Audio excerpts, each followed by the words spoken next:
Hello, Nissan here from HLH Prototypes. Today we are in the production facilities and I want to show you something about our SLS technology.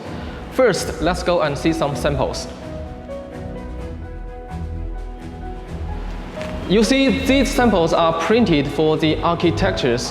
Are you interested in how they are printed? So let's go and have a look.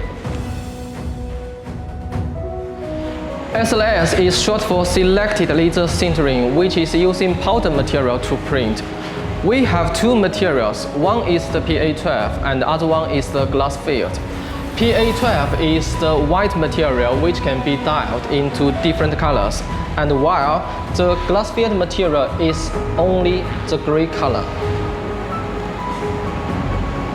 SLS is a great choice for function models and prototypes.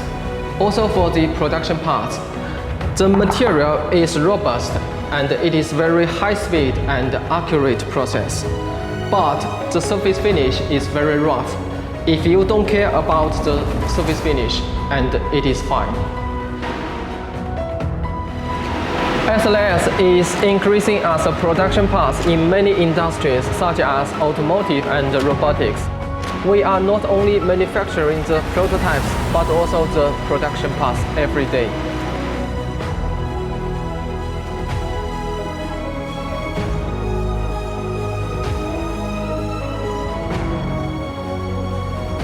To find out if SLS is a fit for your project, please contact us today.